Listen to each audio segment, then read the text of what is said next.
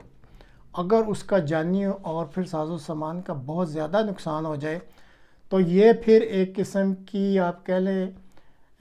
ضمانت ہو جاتی ہے یا گارنٹی ہو جاتی ہے کہ اب یہ ملک کم از کم کچھ وقت کے لیے کسی بڑی جنگی کارروائی میں حصہ نہیں لے سکتا، کیونکہ اس کے پاس جو اسٹریٹجک ریزرو تھا اس نے وہ بھی میدان جنگ میں جھونک دیا ہے۔ اس کا جانی نقصان بھی اتنا ہوا ہے اور ساز و سامان جو ہے وہ بھی تباہ ہو گیا، اس لیے یہ اب اس قابل نہیں رہے کہ کسی بڑی جنگی کارروائی میں حصہ لے سکیں۔ اب اس کا فوری نتیجہ کیا نکلا ہے کہ یوکرائن کے صدر کو جب یہ ساری رپورٹ ملی کہ یہ تو بہت عبرتناک قسم کی شکست ہو گئی ہے، تو اس نے فوری طور پہ پھر جو اپنے ملک میں کچھ ایسی کمپنیاں ان کو ٹھیکے دیے ہوئے تھے کہ وہ فوج میں بھرتی کے لیے نوجوانوں کو اکٹھا کریں، سارے ان کے لائسنس منسوخ کر کے انہوں نے کہا کہ بھاگ جاؤ یہاں سے، ہمیں تمہارے بھرتی کیے ہوئے فوجی نہیں چاہیے، اور صرف اس نے اب فوج کے ذمہ یہ لگا دیا ہے کہ تم یہ مزید جو بھرتی کرنی ہے فوجیوں کی یہ اب صرف فوج کرے گی۔ اب وہاں کا جو نوجوان ہے وہ سب وہاں پہ کوئی رشوت دے کے باہر نکل رہے ہیں، ان کو سمجھ آ گئی ہے کہ ایک فضول قسم کی جنگ ہے جو کہ یہ ہمارے صدر صاحب جو ہیں ایک بڑی قوت کے ساتھ لڑ رہے ہیں کسی کے کہنے پہ، تو اس لیے اب وہاں پہ ان کو نوجوان تو اتنے زیادہ نہیں مل رہے، اور پھر صدر نے اب وہ جو فوجی بھرتی کی عمر ہے وہ کہاں پہ 19-20 سال ہوتی تھی تو اس کو 40 سال سے بھی بڑھا کے اوپر کر دیا، اور کہا کہ جیسے بھی مرد ملتے ہیں چاہے 40 کے ہیں یا اس سے اوپر کے ہیں ان کو بھرتی کرو اور لاؤ۔ اور اس وقت یوکرائن کی فوج میں آپ کو بڑی عمر کے لوگ بھی لڑتے ہوئے نظر آ رہے ہیں، لیکن نہ ان کی کوئی ٹریننگ ہے، نہ ان کو کوئی اس میں دلچسپی ہے، ایک قسم کا آپ کہہ لیں کہ وہ روسیوں کے شکار کے لیے ایک انسان ہے جو کہ آگے کیے جا رہے ہیں اور اس سے کوئی فائدہ نہیں ہو رہا۔ اور اسی طرح یہ بھی اب خبر جو ہے وہ لیک ہو گئی ہے کہ بعض جو یوکرائنی فوج کی پرانی یونٹس ہیں ان کو جب اب آرڈر دیا جا رہا ہے رشین ڈیفنسز پر آگے ہو کے حملہ کریں، تو شنید ہے کہ ایسی یونٹس جو ہیں وہ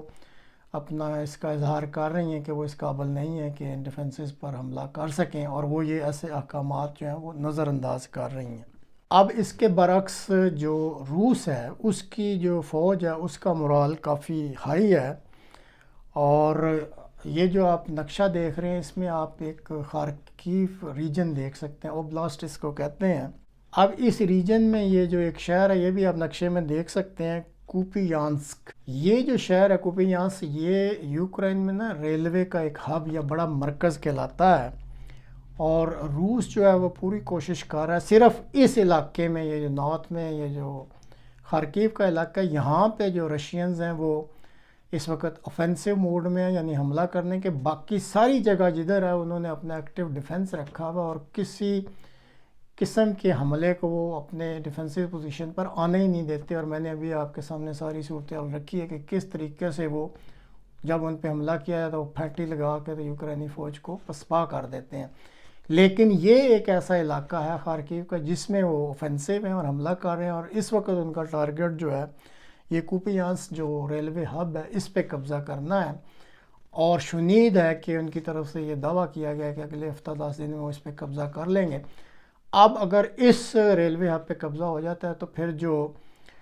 یوکرائن کی افواج ایسٹ اور نارتھ میں ہے ان کو جو سپلائی ہے وہ ٹوٹلی پھر منقطع ہو جائے گی، کیونکہ یہ واحد ایک ریلوے کا لنک ہے جس کے ذریعے سے ان کو یہ ساری سپلائی مل رہی ہے۔ اس ریلوے ہب پر قبضہ کرنے کے بعد جو روسی پلاننگ ہے وہ یہ خارکیو یہ جو شہر ہے یہ یوکرائن کا دوسرا بڑا شہر کہلاتا ہے، اور روس کا ارادہ یہ ہے کہ اس پہ قبضہ کر کے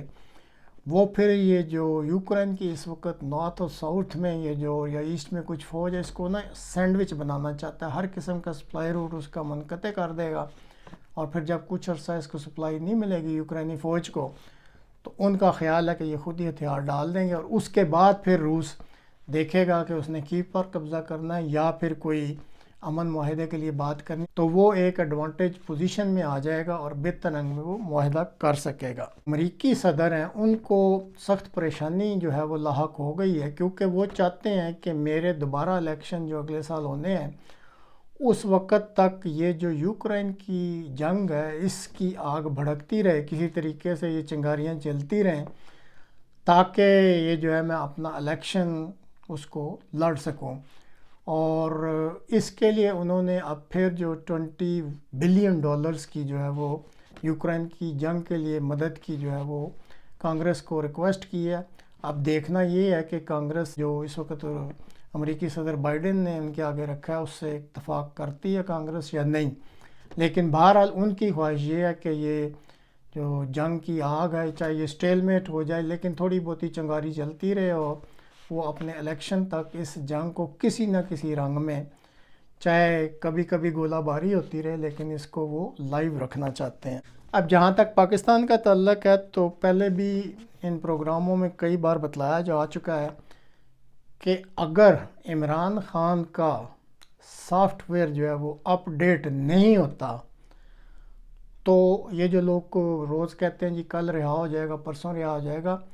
یہ ایک سمپل سی بات ہے کہ پاکستان میں اس وقت جو حکومت ہے وہ ڈنڈے کی حکومت ہے یا ڈنڈے والی سرکار کی حکومت ہے۔ جب آپ کسی ایک مقصد کے لیے کسی کو ہاتھ ڈالتے ہیں تو جب تک آپ کا وہ مقصد پورا نہ ہو جائے آپ اس کو پھر وہ سہولت نہیں دیتے۔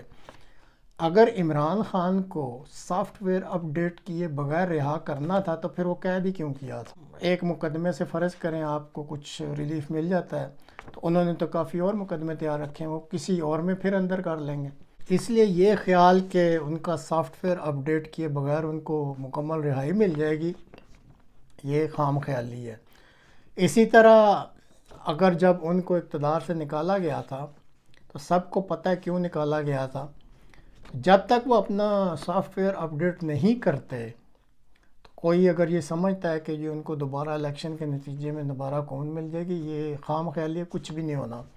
سب سے ضروری بات یہ ہے کہ ان کو اپنا سافٹ ویئر اپ ڈیٹ کرنا پڑے گا، قید سے نکلنے کے لیے بھی اور حکومت لینے کے لیے بھی، اور اگر وہ نہیں کرتے تو پھر یہ معاملہ ایسے ہی چلتا رہے گا۔ ابھی جیسے بتایا کہ اس ملک میں ڈنڈے والی سرکار کی حکومت ہے، باقی اگر آپ کو کچھ چہرے نظر آتے ہیں تو یہ سب کٹھ پتلیاں پیچھے بیٹھ کے نا وہ ڈوریاں ہلائی جاتی ہیں، تو جس طریقے سے وہ ہلاتے ہیں اس طریقے سے یہ کٹھ پتلیاں جو ہیں وہ اپنے بیانات بھی دیتی ہیں اور ایکشن بھی کرتی ہیں۔ آج کل یہ بجلی کے بلوں کا، بھاری بھاری بلوں کا بھی ایک شوشہ چھوڑا گیا ہے، تو یہ ایک ڈھونگ ہے، یہ دیکھ لینا آپ، یہ گیسی غبارے کی ہوا بڑی جلدی نکل جائے گی۔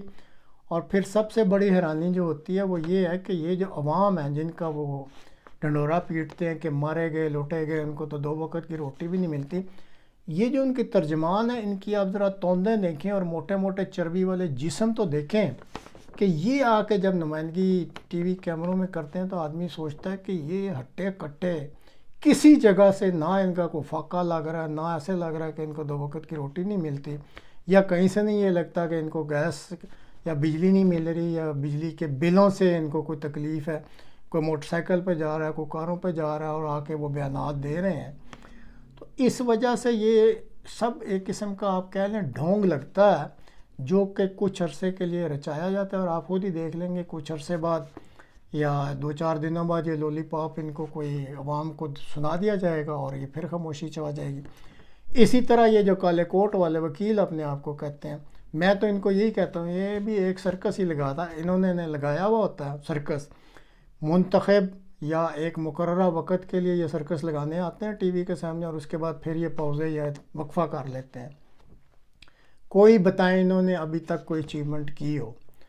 صرف بس بڑھ کے مار لینی، ہم یہ کر دیں گے، ہم وہ کر دیں گے۔ اور بھائی جس ملک میں جب کوئی قانون ہی نہیں ہے، کوئی آئین ہی نہیں ہے، جب کوئی سنتا ہی نہیں ہے، نہ آپ کی کسی نے سننی ہے، پیچھے بیٹھے ہوئے جن کی سرکار ہے ان کے ہاتھ میں یہ ریموٹ کنٹرول ہے اور انہوں نے جیسے کہنا ہے عدلیہ نے ویسے چلنا ہے، تو آپ کس چیز پہ اچھلتے ہیں اور کس چیز پہ پوری قوم کو یہ ورگلاتے رہتے ہیں یا یہ خبریں سناتے رہتے ہیں جی صبح رہا ہو جائیں گے، یہ ہو جائے گا، وہ ہو جائے گا، کچھ بھی نہیں ہونا۔ ہاں ایک صورت بہرحال موجود ہے، لیکن وہ تب ہے کہ عوام جو ہے وہ اگر باہر نکلے۔ میرے اپنے نقطہ نظر سے تو عوام جو ہے اس وقت ایک معذور جیسے جسم نہیں ہوتا، پوری قوم وہ اس طرح کا معذور جسم لے کے بیٹھی ہوئی ہے، لیکن پھر بھی معذور آدمی بھی اگر نکل آئے باہر تو کچھ نہ کچھ فرق پڑ جاتا ہے. تو یہ جو عوام کا ریئیکشن ہے یہ بالکل نظر نہیں آ رہا ہے کسی بھی مرحلے پر، کسی بھی اپنے حق کے لیے. خدا جانے اس کی کیا وجہ ہے. تو جب یہ قدرت کا ایک اصول ہے کہ جب تک عوام جو اکثریت ہے اس نے اپنی حالت نہیں بدلنی، جو مرضی کرتے رہیں اس ملک میں کچھ نہیں بدلے گا. یہی ایک صورت ہے. باقی یہ جتنے تماشے ہو رہے ہیں یہ صرف وقت گزاری کے لیے ہیں، اور اس کے نتیجے میں کچھ بھی اس ملک میں تبدیل نہیں ہونا. آج تک کے لیے اتنا ہی. اگلے پروگرام تک کے لیے خدا حافظ.